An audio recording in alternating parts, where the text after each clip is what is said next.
서울 수도권 지역의 사회적 이슈에 대해 알아보는 아침 반찬으로 시작해 보겠습니다.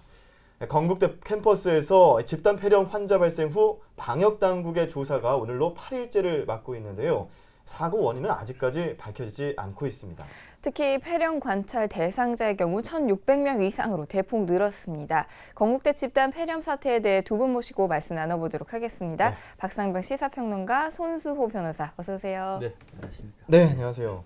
자, 원인균을 찾기 위해서 보건당국이 발빠르게 힘을 쏟고 있는데 일각에서는 이번 사태가 장기화되는 거 아니냐라는 우려가 나타나고 있습니다. 네. 이번 사태 왜 발생한 건가요? 글쎄요, 지금 갑자기 메르스 사태가 생각이 많이 났어요. 그때 처음부터 우리가 좀 이 경각심을 갖고 대처를 했으면은 큰 사태로 번지지도 않았고 장기화되지도 않았을 텐데 처음에 별로였거든요. 그러니까 초기 당이 실패했다는 얘기 그때 많이 했는데 이번 같은 경우도 조금 그런 측면이 있습니다만 다행히도 전염병은 아닌 것 같아 보니까 지금 상황이. 그래서 일단 그 학교 안에서 폐쇄가 됐을 때 감염된 사람들만 지금 치료만 하면은 제가 볼 때는 장기화되지는 않을 것 같고 나름대로 지금 방역당국에서도 한 번 경험을 했잖아요. 그 이후의 조치는 상당히 발빠르게 나름대로 하고 있는 것 같아서 당초 크게 우려했던 그런 상황은 아니지 않겠느냐. 조심스럽게 한번 그런 기대를 해봅니다. 손수호 변호사는 어떻게 보고 계신가요? 저는 좀 무섭습니다. 당연히 이제 아직은 그래도 뭐 크게 확산되거나 치명적인 그 환자가 발생하지 않고 있는 것으로 알려져 다행이긴 한데 원인을 모른다는 것이 굉장히 불안감을 증폭시키고 있고요. 혹시라도 이제 그 이번 사태로 인해서 좀 생명을 잃거나 크게 다치는 환자가 나타난다면은 공포심이 다시 또 커질 것 같거든요. 빨리 원인을 밝히는 것이 중요하지 않을까 생각됩니다. 네, 이 건국대 집단 폐렴 사태 어제 기준으로 한 50명의 폐렴 환자가 발생을 했는데요. 환자 대부분이 건국대 동물생명과학관에 있던 사람들이라고 합니다. 현재까지의 감염률 먼저 설명을 좀 해주시죠. 네, 이 건국대 동물생명과학관 모두 140명 지금 자막에 나오고 있죠. 140명이 넘는 학생과 관계자들이 있었습니다. 그러니까 3층에서 7층 사이에 근무 직원이 119명 있었는데요. 감염자가 이 가운데 49명, 41.1% 감염률이죠. 그중에서 7층만 21명의 직원이 있었는데 12명, 57.1%가 감염이 됐어요. 주로 7층에서 집중적으로 감염이 된 거죠. 그러네요. 708호에는 5명인데 이 중에서 4명. 그러니까 집중적으로 보니까 708호가 핵심이었어요. 5명 중에서 4명. 그래서 무려 80%의 감염률이 나왔습니다. 또 증상 발생일 기준으로 한번 쭉 그래프를 봤더니 보면은 10월 19일 날 한 명이 나왔죠. 이따가 최초 발생입니다. 그러다가 또 한 명, 10월 21일에는 2명 나오다가 쭉 나와서 10월 25일, 26일, 27일 이 사흘 동안에 집중적으로 발생을 했습니다. 그래서 아마 의심 환자는 이 3일 사이에 집중적으로 발생하고 보면은 이것이 아마 증상의 원인이라든지 앞으로 더 확산될까 안 될까를 판단할 때 중요한 기준이 될 것 같아요. 그러고 나 다음에 이제 11월 1일까지 해서 지금까지 전체 한 50명 정도 되고 있는데 이런 점이 좀 특이 증상이라고 얘기하면 이걸 좀 잘 분석하면 원인이라든지 또는 앞으로 그 파급 효과 등등을 좀 분석할 수 있는 단초가 되지 않겠느냐 이런 생각도 됩니다. 환자 대부분이 일반적으로 폐렴 소견을 나타내고 있다라고 하는데 증상이 어떻게 되고 있나요? 네, 11월 1일 기준으로 이제 질병관리본부가 이런 그 증상에 대해서 이제 발표를 했습니다. 그런 것을 보면은 굉장히 다양한 증상들이 나오고 있는데요. 일단 당시 1일 기준으로 총 49명의 환자 중에 의심 환자 중에서 발열은 거의 대부분의 환자에게 나타나고 있고요. 또한 오한, 근육통, 두통, 기침 등등도 상당수 절반 가까이에서 나타나고 있습니다. 또한 몸살이나 가래, 가슴 통증, 인후통 등 일반적인 폐렴에서 나타나는 증상들도 나타나고 있는데요. 또한 설사나 복통도 일단 그 일부 아주 소수의 환자에서 나타나고 있지만 이거 자체는 이제 그 이번 폐렴으로 인한 그런 그 질환인지는 아직 확인되지는 않고 있고요. 하지만 중요한 것은 이러한 그 폐렴으로 보이지만 실질적으로 원인이 무엇인가 이 부분을 밝히는 것이 더 중요하지 않을까 생각이 됩니다. 이번 사태처럼 과거에 이렇게 한 공간에서 다수의 사람들이 한꺼번에 폐렴에 걸렸던 어떤 사례가 있었나요? 최근에 이제 국제적으로 이 학문의 방향이 과거에는 정부의 어떤 역량이라든지 정부가 다른 국가와 다른 또는 정부와의 관계 속에서 어떤 위험이 나왔잖아요. 최근에는 이런 비정형적인 위험이 많습니다. 이를테면 뭐 테러 같은 경우도 이게 정규 군대가 아니고 테러, 질병 같은 경우는 대표적인 경우예요. 이런 경우가 거의 없었습니다, 지금까지. 그러다 보니까는 이제 방향이 최근에는 위험사회, 그래서 위험사에 대비하는 정부의 역량을 높게 평가하고 있는 거거든요. 이번에도 국내에서 이렇게 집단 발병한 사례는 아직까지 보고된 적이 없습니다. 외국 같은 경우에도 보면은 화학적인 손상이라든지 또는 실험실에서 세균 감염 이런 연구 같은 걸 하다가 세균이 누출되면서 집단 발병된 이런 사례는 보고된 적이 가끔은 있다고 그래요. 예. 우리나라에서는 이렇게 수십 명 넘게 한 공간에 있던 사람들에게 집단 폐렴이 발생한 것은 처음이고요. 네. 굉장히 이례적이다라고 하는 것이 전문가들의 공통된 의견입니다. 전문가들은 지금 우리가 이제 폐렴 얘기를 합니다만은 증세는 아까 손수업에서 말씀하신 것처럼 뭐 발열 등등해서 폐렴 증세인데 이게 폐렴이 아니라 다른 질환의 가능성도 있다. 네. 이거 배제해서 안 된다. 이것도 나오고 그래요. 네. 그래서 좀 불안한 측면이 있는 겁니다. 그렇죠. 아직 원인이 조금 불명확한 그런 상황이 있습니다. 예, 그렇죠. 문제는 아직까지 원인 파악이 안 안 되고 됐다라는 있습니다. 건데 그렇습니다. 네. 일부 환자의 폐에서 이 폐렴균으로 발견되는 곰팡이 폐렴이 뭐 가능성이 제기가 되고 있고요. 그리고 또 실험실 내에서 독성 물질이 누출돼서 이런 증상이 나타나는 거 아니냐라고 뭐 무게를 두고 조사하고 있는데 가능성 어떻게 보고 계신가요? 그럴 가능성이 충분히 있어 보입니다. 네. 왜냐하면 처음에 이제 폐렴 증상이 나타났기 때문에 일단 폐렴균일 것이다. 뭐 호흡기 세균이나 바이러스 검사를 진행을 했습니다. 방역당국에서. 그런데 네. 알려져 있는 16개의 검사를 다 했지만 뭐 사실은 사실상 전체 음성이 나왔거든요. 그런 것을 볼 때 검사를 물론 계속 하고는 있지만 혹시라도 이런 그 호흡기 세균 바이러스가 아닌 다른 그 유독 물질의 가능성도 현재 열어놓고 있습니다. 그래서 외부 전문가들을 이제 투입해서 조사를 진행하고 있고요. 한 가지 좀 이제 그 걱정되는 것은 과거에 이제 그 가습기 살균제 사태가 있지 예. 않았습니까? 네. 그 당시만 해도 쓸 수 있다, 문제 없다라고 했던 물질이었는데 어떠한 그 사용하는 과정에서 어떠한 그 작용을 통해서 네. 인체에 아주 치명적으로 유해한 그런 물질로 변했거든요. 이런 것을 볼 때 그동안 우리가 무해하다, 안전하다고 생각했던 물질들이 인간에게 어떤 해를 주는 사태로 발생한다면은 정말 속수무책으로 당할 수밖에 없기 때문에 예. 경각심을 늦추지 않고 조사를 빨리 해야겠습니다. 네. 이 폐렴이 집단적으로 발생한 장소가 이제 동물생명과학대인데요. 그래서 이제 초기에는 동물과 좀 연관이 있는 것이 아니냐 이런 지적도 있었잖아요. 지금까지 결과로는 뭐 관련이 없다고는 하는데 가능성을 아예 배제해도 되는 걸까요? 안 되죠. 질병의 원인을 모르는데 앞서 제가 말씀드린 것처럼 폐렴이 아닐 수도 있다 그러는데 동물과 관계가 없다라고 판정하기에는 아직은 이릅니다. 네. 이런 것과 관련해서 지난번에 우리가 메르스를 봤습니다만은 관련된 의학자라든지 또는 이 질병학자들도 원인을 모르는 경우가 많아요. 그러니까 새롭게 만들어진다고 얘기하면 새롭게 연구를 해야 되는데 네. 그럴 때는 어떤 것은 아니다라고 단정하는 것은 굉장히 어려운 겁니다. 지금 몇 가지 이 유행되고 있는 이 역학적인 단서들을 보면은요, 동물 생명 과학자라 했잖아요. 네. 그럼 동물을 다루는 것이죠. 이 특징이 있는 것이고, 또 하나는 일부 초기 학생들이 젖소 품평이라고 하는 동물과 직접 접촉을 했습니다. 예. 그러니까 동물 생명 과학대인데 동물과도 접촉을 했다는 얘기죠. 네. 동물과 연관이 있다는 것은 분명한 거죠. 이것이 이제 질병의 원인일지 모르겠습니다만 전체적인 분위기는 동물과 연관이 있다는 얘기고. 네. 그래서 이제 사람과 동물이 함께 감염될 수 있는 인수 공통 감염병, 이 브루셀라라든지 큐열도 두 종에 대해서 변 체험사를 해봤습니다. 네. 네. 여기는 음성으로 나왔다 그래요. 이거 음성 때문에 동물은 아니다라고 얘기하고 그러는데 이것도 2차, 3차 조사를 해봐야 되는 겁니다. 네. 그런데 열흘이 지나도 이 30명 이상이 갑자기 비슷한 유사 증상이 나타나서 폐렴의 양상이 전형적인 폐렴 이것보다는 네. 좀 굉장히 다양한 형태 또는 새로운 형태의 이런 어떤 변형된 폐렴 종류가 아니겠느냐라고 하는 관점도 지금 나오고 있습니다. 네. 네. 일단 지금 유사 형태를 보면은 비특이적인 폐렴이다라고 하는 것이 의학계의 공통적인 생각입니다. 네. 비특이적인 폐렴.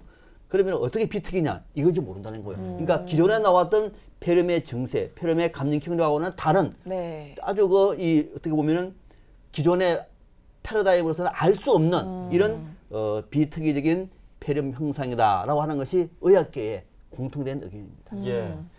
방역 당국이 어제 브리핑을 열었습니다. 건국대 폐렴 사태에 대해서 전파 가능성이 낮다.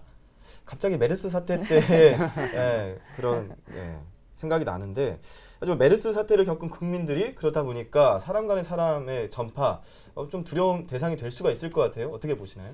저도 참 겁이 많은 성격이라 그런지 모르겠는데 좀 무섭습니다. 네. 그게 좀 많은 것 같아요. 아니 지금 박사님 말씀 들으니까 더 겁나는 것 같아요, 사실은. 예. 그런데 다행히도 아직까지는 그 사람과 사람 사이의 전염은 아직 되지 않았다라고 좀 밝히고 있고요.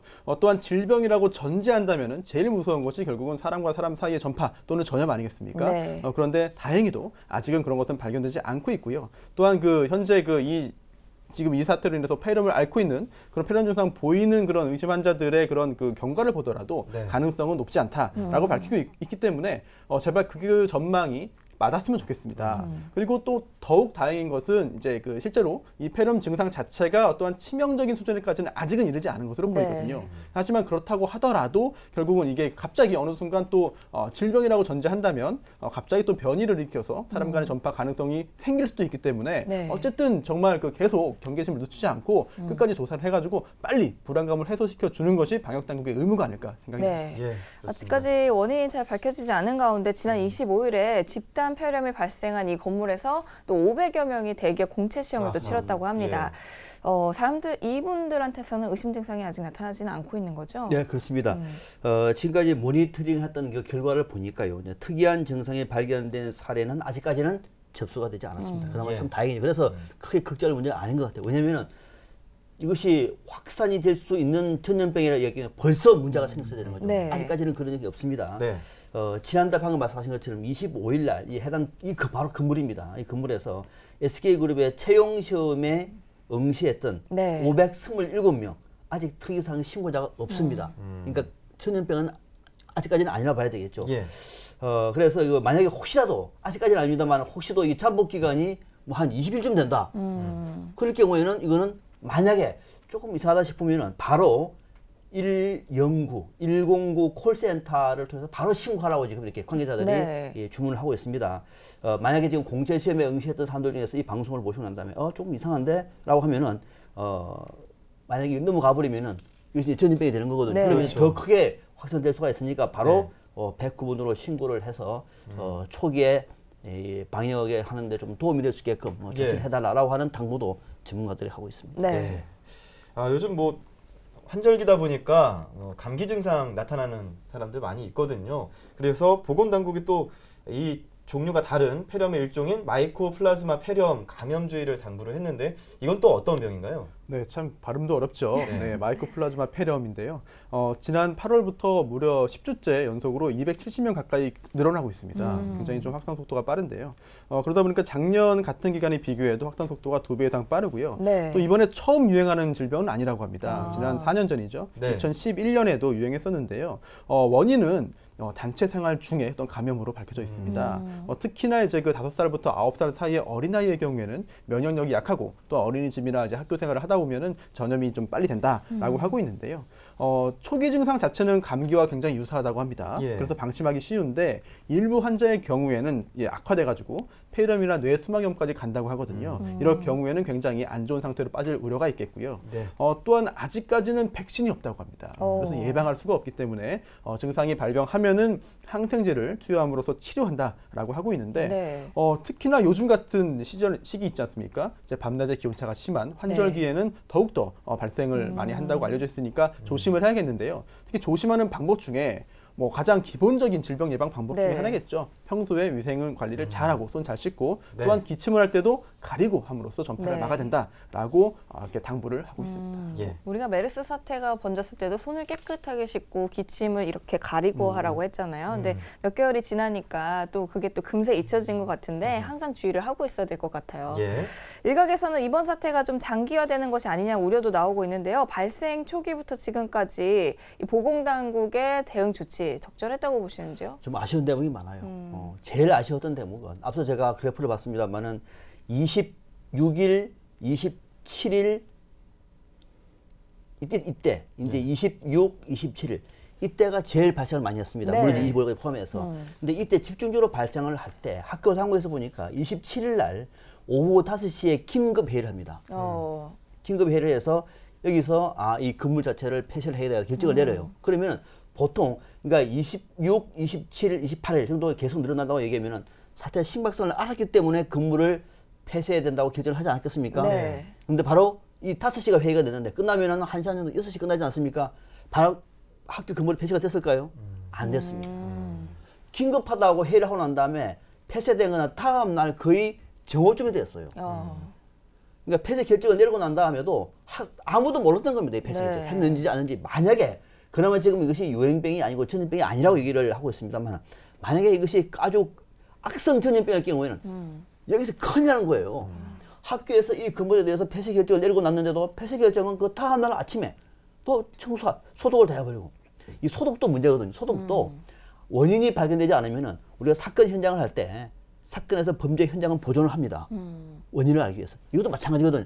근데 청소를 다 해버리고 당일날 12시가 되어서야 폐쇄 결정을 문을 아예 당겨버려요. 그러면은 그 밤에 저녁 때 다음날 아침에 어떤 사람은 아무것도 몰랐던 거거든요. 학교 당국 얘기는 뭐냐면은 그 전날 5시에 결정을 내려도 총장님한테 허가를 받아야 되기 때문에 그랬다. 이 긴급한 상황에 네. 총장님한테 전화를 하면 안 됩니까? 그리고 이 정도 되면은 총장님한테 미리 보고를 하고 난 다음에 결정을 하는 거예요. 이를테면은 총장님 이 학교에 이런 큰 일이 있었는데 우리가 회의에서 만약에 폐쇄 결정을 내리면 바로 폐쇄하겠습니다. 하고 난 다음에 회의를 해야 되는 것이 회의 속에서 다 하고 난 다음에 폐쇄 결정합시다. 총장님한테 연락합시다. 저녁 6시면 퇴근하셨을 텐데 뭐 내일 아침에 하지. 이렇게 가면은 메르스 사태 때 우리가 배웠던 교훈을 잊어버리고 있는 거거든요. 네. 그래서 이런 것들은 학교 당국이나 네. 또 전문가들의 판단에도 이거는 정확하지 않는 것 같고 예. 또 우리 정부에서도 이것이 거의 2주 지나서 황우여 장관이 학교에 가가지고 대책을 지시를 합니다. 네. 2주 정도. 2주면 너무 늦습니다.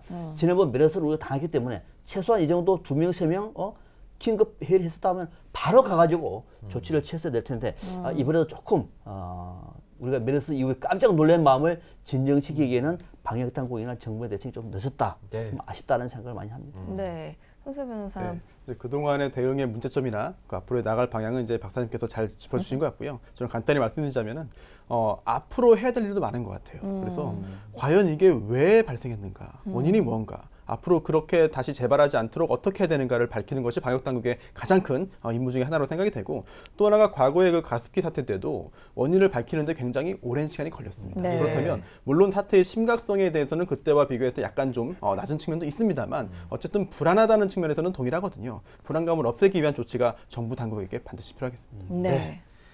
자, 화요일 아침 반찬 건국대 집단 폐렴 사태에 대해서 이야기를 나눠봤는데요. 메르스 사태의 데자뷰가 되지 않도록 빠르고 정확한 원인 규명이 필요해 보입니다.